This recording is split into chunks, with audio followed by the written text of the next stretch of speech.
प्रिय प्रिय मित्रों, बैठो, ठहरो, जल्दी मत करो, क्योंकि आज जो बात होने वाली है वह ऐसी है कि अगर तुम जल्दी में हो तो तुम सबसे बड़ी बात चूक जाओगे, और चूकने का पछतावा ऐसा होगा कि जन्मों जन्मों तक साथ रहेगा। पिछले 2 मंत्रों में हमने देखा कि आदि में शून्य था, उस शून्य में भूख थी, भूख ने मन बनाया, मन ने अर्चना की, अर्चना से जल प्रकट हुआ, जल से पृथ्वी बनी, और पृथ्वी पर श्रम और तप से अग्नि प्रकट हुई।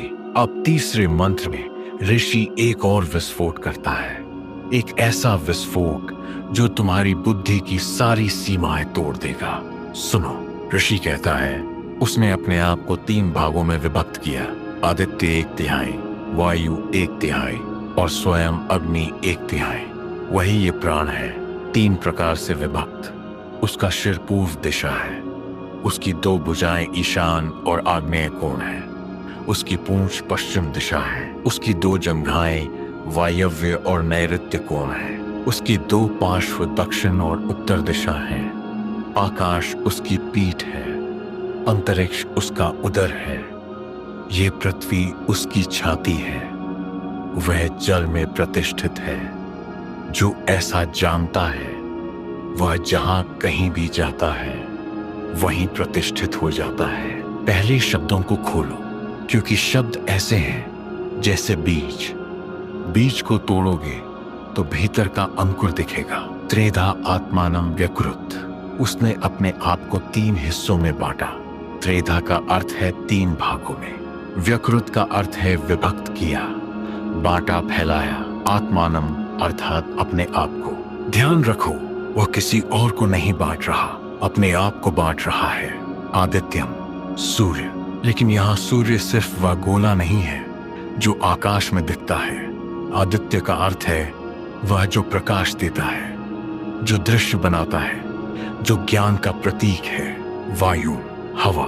लेकिन वायु सिर्फ वह हवा नहीं जो बहती है। वायु प्राण है, गति है, शक्ति है, जीवन ऊर्जा है। प्राणा, ये शब्द बहुत बहुत गहरा है। प्राण का सामान्य अर्थ है सांस, लेकिन उपनिषद में प्राण का अर्थ बहुत विस्तृत है। प्राण वह मूल ऊर्जा है जो सब कुछ को चलाती है, जीवित रखती है, गतिमान रखती है। जब तक प्राण है, जीवन है। प्राण गया, मृत्यु। प्राची दिक्, पूर्व दिशा। प्राची शब्द प्रांच से बना है, जिसका अर्थ है आगे की ओर।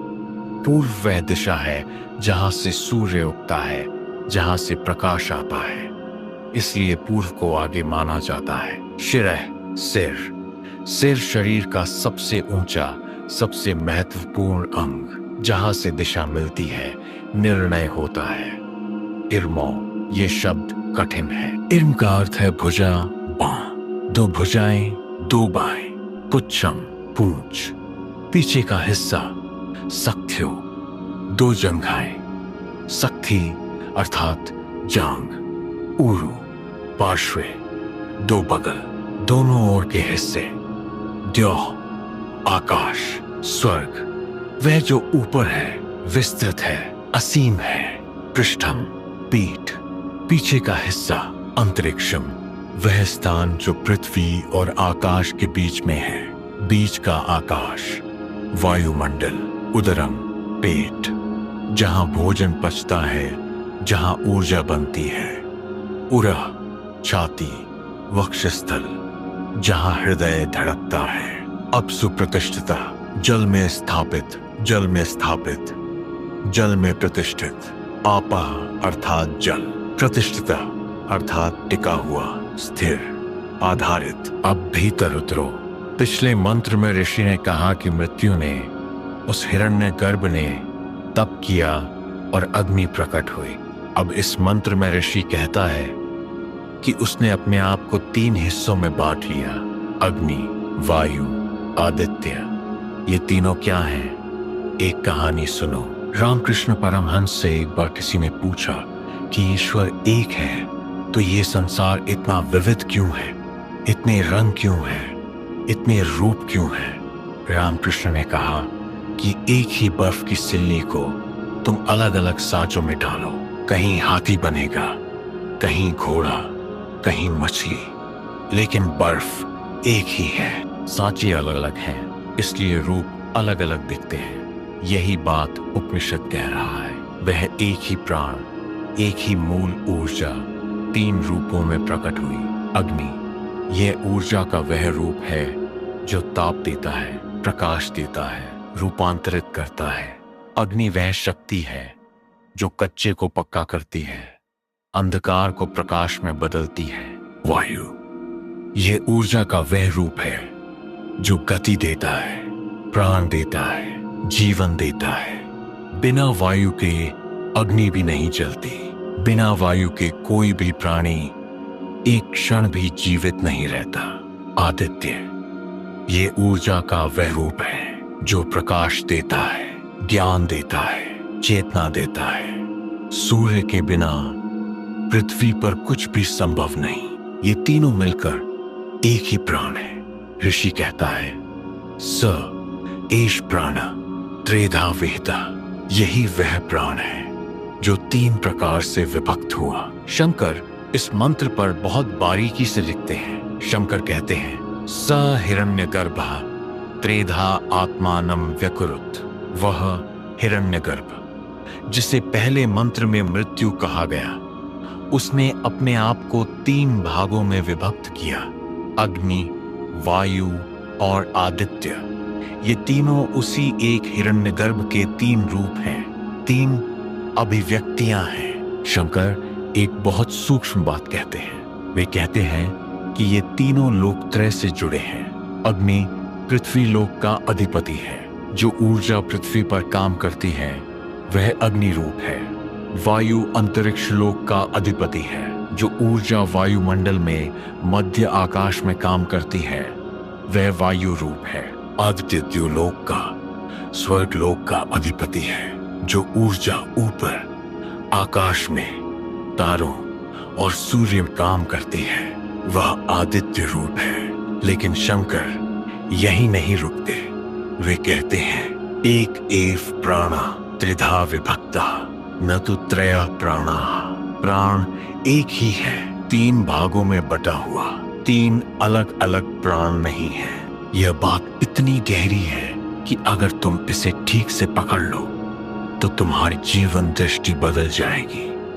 एक ही ऊर्जा सब कुछ है। अग्नि में भी वही, वायु में भी वही, सूर्य में भी वही। तुम्हारे भीतर जो सांस चल रही है वही ऊर्जा बाहर हवा में बह रही है। तुम्हारे शरीर में जो ताप है वही ऊर्जा सूर्य में जल रही है। तुम्हारी आंखों में जो प्रकाश है वही ऊर्जा तारों में चमक रही है। तुम और ब्रह्मांड एक ही ऊर्जा के 2 नाम हो। शंकर फिर कहते हैं तस्य प्राची दिक् शिराहेति अश्वमेध रूपेण उपासनार्थम। ऋषि यहाँ उपासना की विधि बता रहा है। वह कह रहा है कि इस विराट प्राण की उपासना करो। कैसे? उसके शरीर को पहचानो। पूर्व दिशा उसका सिर है, पश्चिम दिशा उसकी पूंछ है, आकाश उसकी पीठ है, पृथ्वी उसकी छाती है। शंकर कहते हैं कि ये विराट उपासना है। जब तुम सारे ब्रह्मांड को एक शरीर की तरह देखते हो, एक जीवित प्राणी की तरह देखते हो, तो तुम्हारा अलगाव मिटता है। तुम अपने आप को उस विराट का अंग अनुभव करने लगते हो। अब मंत्र के दूसरे भाग को खोलते हैं। ऋषि कहता है कि इस विराट प्राण का एक शरीर है और वह शरीर दिशाओं में फैला हुआ है। यह बहुत अद्भुत कल्पना है। नहीं, कल्पना नहीं कहूंगा, यह दर्शन है। ऋषि ने देखा है, आंखें बंद की, भीतर उतरे और देखा कि यह सारा ब्रह्मांड एक विराट शरीर है। पूर्व दिशा सिर है, क्योंकि पूर्व से सूर्य उगता है, प्रकाश आता है, और सिर वह अंग है जहां आंखें हैं, जहां से हम प्रकाश देखते हैं, जहां बुद्धि है, विवेक है। 2 भुजाएं ईशान और आग्नेय कोण हैं। भुजाएं वे अंग हैं जिनसे हम कर्म करते हैं, पकड़ते हैं, छोड़ते हैं। ये 2 कोण सिर के दोनों ओर हैं, जैसे भुजाएं शरीर के दोनों ओर। पश्चिम दिशा पूंछ है, पूंछ पीछे का हिस्सा है। पश्चिम वह दिशा है जहां सूर्य डूबता है, जहां प्रकाश विदा होता है, पीछे छूट जाता है।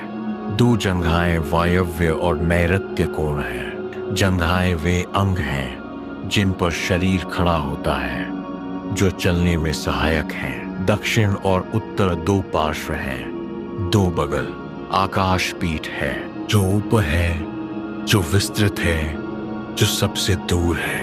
अंतरिक्ष पेट है, बीच का हिस्सा जहां सब कुछ बसता है, मिलता है, मिश्रित होता है।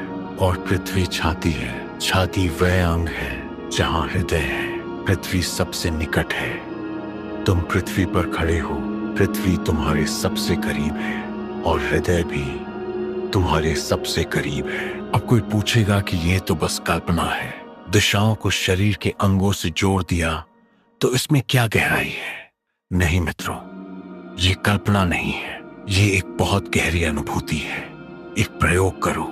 आज रात बाहर निकलो, खुले आकाश के नीचे लेट जाओ, आंखें बंद करो, पहले अपने शरीर को अनुभव करो। सिर, हाथ, पैर, पीठ, पेट, छाती। फिर धीरे धीरे अपने शरीर की सीमाओं को फैलाते जाओ। कल्पना करो कि तुम्हारा सिर पूर्व की ओर बढ़ रहा है, तुम्हारे पैर पश्चिम की ओर, तुम्हारी बाहें उत्तर और दक्षिण की ओर, तुम्हारी पीठ आकाश बन रही है, तुम्हारा पेट अंतरिक्ष बन रहा है।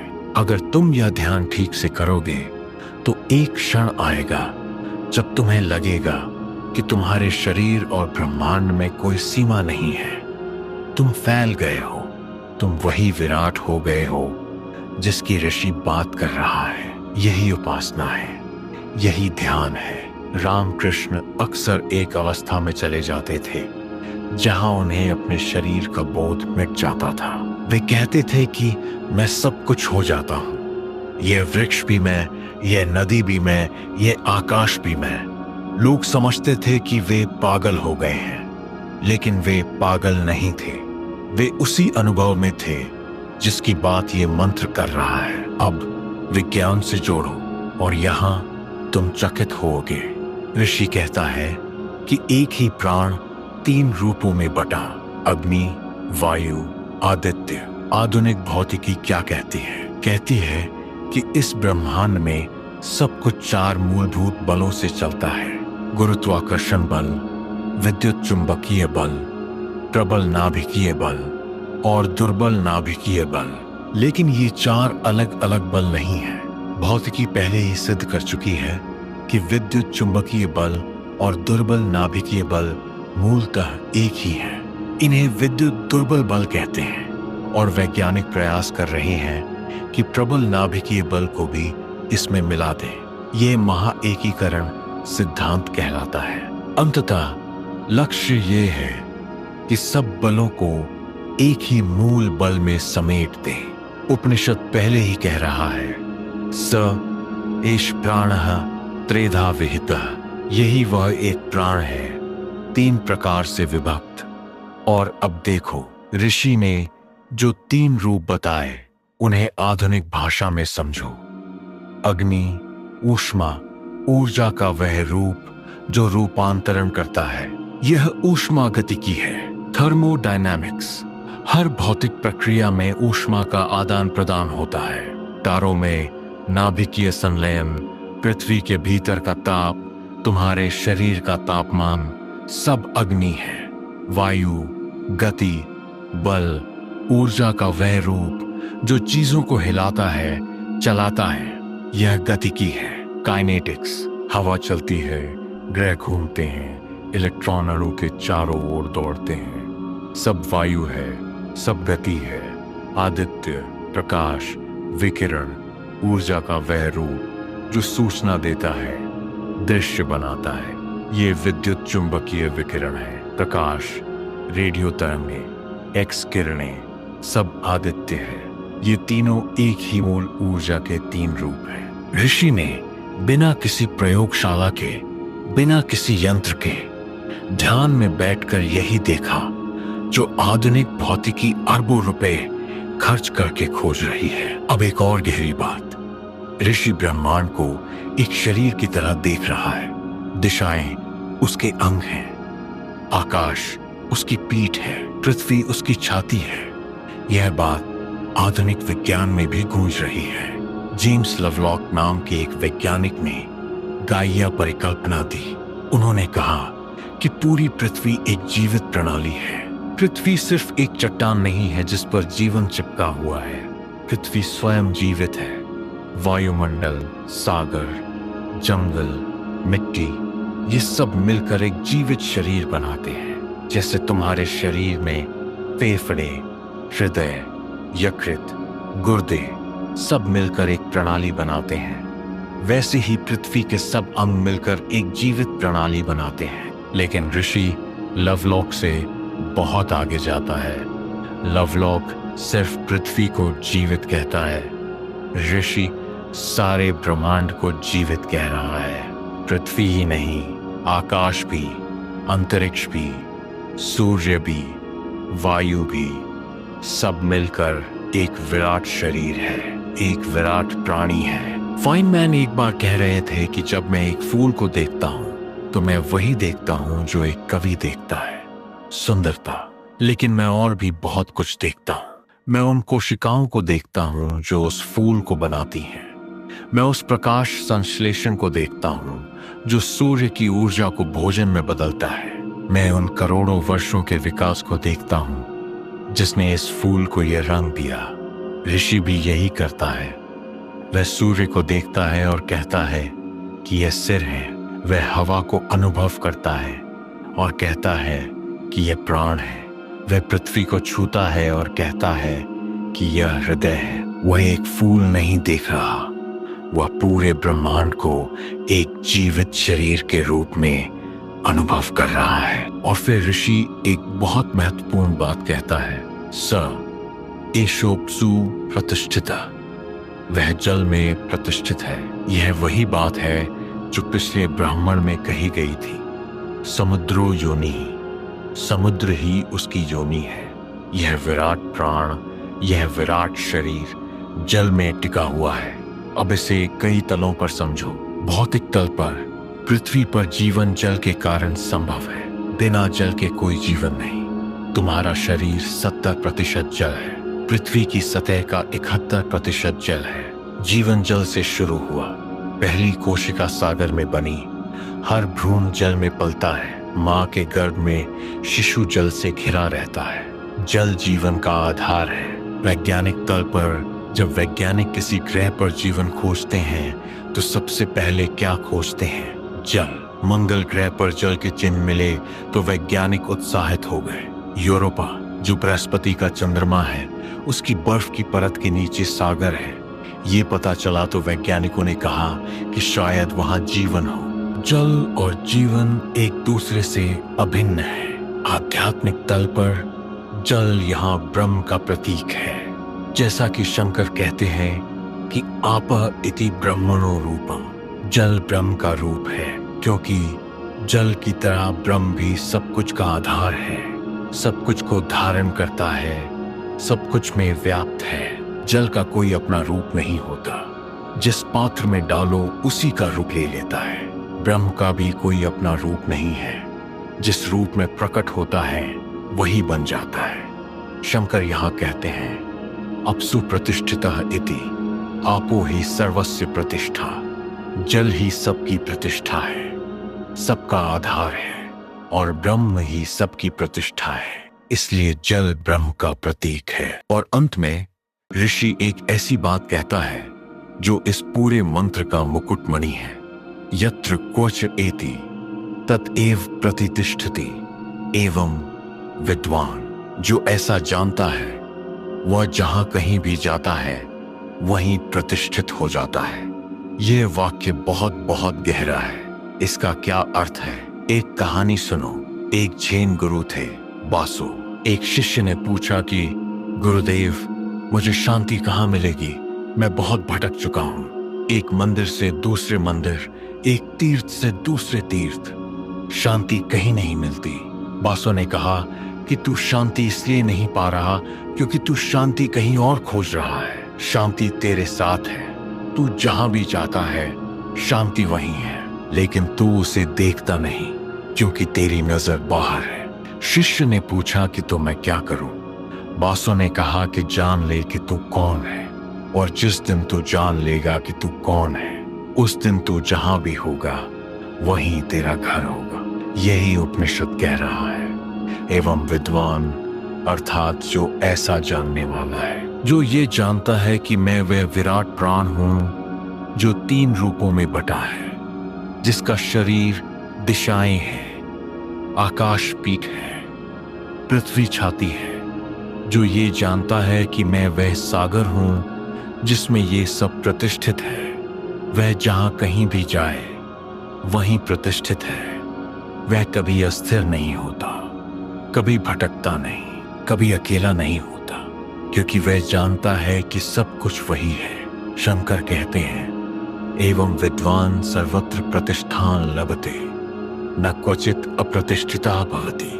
ऐसा जानने वाला सब जगह प्रतिष्ठा पाता है, कहीं भी अप्रतिष्ठित नहीं होता। ध्यान रखो, प्रतिष्ठित होने का अर्थ है जड़ें होना। जैसे वृक्ष की जड़ें जमीन में होती हैं, वैसे ही ज्ञानी की जड़ें ब्रह्म में होती हैं। वृक्ष हवा में हिलता है लेकिन गिरता नहीं, क्योंकि जड़ें गहरी हैं। ज्ञानी भी संसार में रहता है, सुख दुख आते हैं, उतार चढ़ाव आते हैं, लेकिन वह डगमगाता नहीं, क्योंकि उसकी जड़ें ब्रह्म में है। और ये प्रतिष्ठा कहीं बाहर नहीं है, ये भीतर है। तुम्हें कहीं जाने की जरूरत नहीं, तुम जहां हो वहीं प्रतिष्ठित हो सकते हो। बस एक चीज चाहिए, एवं विद्वान ऐसा जानना, ये ज्ञान, ये बोध। विज्ञान से एक सुंदर उदाहरण लूं, ऊर्जा संरक्षण का नियम। भौतिकी का सबसे बुनियादी नियम, ऊर्जा न बनती है न नष्ट होती है, सिर्फ रूप बदलती है। ऊष्मा प्रकाश बन जाती है, प्रकाश विद्युत बन जाती है, विद्युत गति बन जाती है, लेकिन ऊर्जा की कुल मात्रा वही रहती है। कभी कम नहीं होती, कभी बढ़ती नहीं। ऊर्जा प्रतिष्ठित है, वह जहां भी जाती है, जो भी रूप लेती है, वह कायम रहती है, न मरती है न जन्मती है, बस रूप बदलती है। तुम वह ऊर्जा हो, तुम्हारा शरीर बदलेगा, तुम्हारा मन बदलेगा, तुम्हारा रूप बदलेगा, लेकिन तुम वह मूल ऊर्जा, वह मूल चेतना सदा प्रतिष्ठित है। कहीं भी जाओ, किसी भी रूप में हो, तुम हो, तुम्हारा होना कभी मिटता नहीं। फाइनमैन एक बहुत प्यारा उदाहरण देते थे। वे कहते थे कि कल्पना करो कि तुम्हारे पास कुछ गीले लकड़ी के गुटके हैं। तुम उन्हें सुखाते हो, फिर उन्हें जलाते हो। लकड़ी जलकर राख हो जाती है, धुआं हो जाता है, ऊष्मा हो जाती है। लगता है कि लकड़ी नष्ट हो गई, लेकिन वास्तव में कुछ भी नष्ट नहीं हुआ। लकड़ी के हर अणु ने बस अपना रूप बदल लिया। कार्बन डाइऑक्साइड बन गया, जलवाष्प बन गया, राख बन गया, कुल मात्रा वही है। ऋषि कहता है, यत्र क्वच एति तत एव प्रतिष्ठति। जहां कहीं भी जाए वहीं प्रतिष्ठित, क्योंकि वह मूल तत्व कभी बदलता नहीं। एक और बात जो बहुत गहरी है, ऋषि ने 3 की संख्या चुनी, अग्नि, वायु, आदित्य। 3 की संख्या बहुत रहस्यमय है। ईसाईयत में ट्रिनिटी है, पिता, पुत्र, पवित्र आत्मा। हिंदू धर्म में त्रिमूर्ति है, ब्रह्मा, विष्णु, महेश। सांख्य दर्शन में 3 गुण हैं, सत्व, रजस, तमस। भौतिकी में पदार्थ की 3 अवस्थाएं हैं, ठोस, तरल, गैस। ठोस अग्नि है, क्योंकि अग्नि ठोस करती है, पकाती है, रूप देती है। तरल जल है, वायु है, गैस आकाश है, विस्तार है, आदित्य है। 3 वह न्यूनतम संख्या है जिसमें संपूर्णता आती है। 2 में द्वंद्व होता है, विरोध होता है। 1 में कोई गति नहीं, कोई सृजन नहीं, लेकिन 3 में संतुलन है, गति है और संपूर्णता है। ऋषि कह रहा है कि वह एक प्राण 3 में बटा, और उन तीनों ने मिलकर ये सारा ब्रह्मांड बनाया। न 1 से कम, न 3 से अधिक। 3 वह जादुई संख्या है जिसमें अस्तित्व संपूर्ण होता है। और यही तीन तुम्हारे भीतर भी हैं। तुम्हारा शरीर अग्नि है, शरीर में ताप है, जठराग्नि है, पाचन है, तुम्हारा प्राण वायु है, सांस है, गति है, जीवन ऊर्जा है। तुम्हारा मन आदित्य है, विचार है, प्रकाश है, बोध है। ये तीनों मिलकर तुम्हें बनाते हैं और ये तीनों एक ही मूल चेतना की अभिव्यक्तियां हैं। आयुर्वेद में भी यही तीन दोष हैं, वात, पित्त, कफ। जब ये तीनों संतुलित होते हैं तो स्वास्थ्य है, जब असंतुलित होते हैं तो रोग है। ऋषि ने ब्रह्मांड का जो वर्णन किया वही वर्णन तुम्हारे शरीर का भी है। बाहर जो है वही भीतर है। यत् पिंडे तत् ब्रह्मांडे। तो इस मंत्र का सार क्या है? पहला, एक ही प्राण ने अपने आप को तीन रूपों में विभक्त किया, अग्नि, वायु, आदित्य। ये तीन अलग अलग शक्तियां नहीं हैं, ये एक ही मूल ऊर्जा के तीन आयाम हैं। दूसरा, यह विराट प्राण एक शरीर के रूप में फैला हुआ है। दिशाएं उसके अंग हैं, आकाश उसकी पीठ, अंतरिक्ष उसका उदर, पृथ्वी उसकी छाती।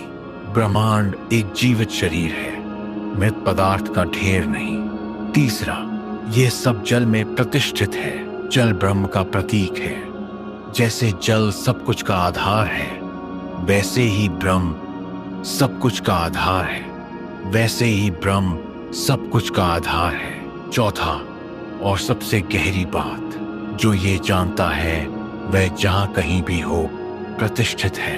वह कभी अस्थिर नहीं होता, कभी भटकता नहीं, कभी गिरता नहीं, क्योंकि उसकी जड़ें उस अनंत में हैं जो कभी हिलता नहीं। जैसा कि शंकर कहते हैं, ज्ञान ही प्रतिष्ठा है, अज्ञान ही अप्रतिष्ठा है।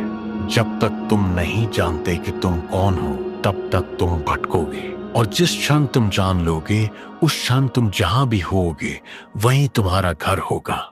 यत्र क्वचयति तत एव प्रतिष्ठति एवं विद्वान। बस इतना जान लो, इतना काफी है। इससे अधिक जानने की कोई जरूरत नहीं। मित्रों, आज इतना ही। आज बाहर निकलो, आकाश को देखो और सोचो कि यह उसकी पीठ है। पृथ्वी पर पैर रखो और सोचो कि यह उसकी छाती है। हवा को अनुभव करो और सोचो कि यह उसका प्राण है। सूर्य को देखो और सोचो कि यह उसका तेज है। और फिर अपने भीतर देखो, वही अग्नि, वही वायु, वही आदित्य तुम्हारे भीतर भी है। तुम वह विराट हो, तुम सदा प्रतिष्ठित हो। तुमने कभी कुछ खोया नहीं, तुम कभी कहीं भटके नहीं, तुम सदा घर पर हो। बस आंखें खोलो।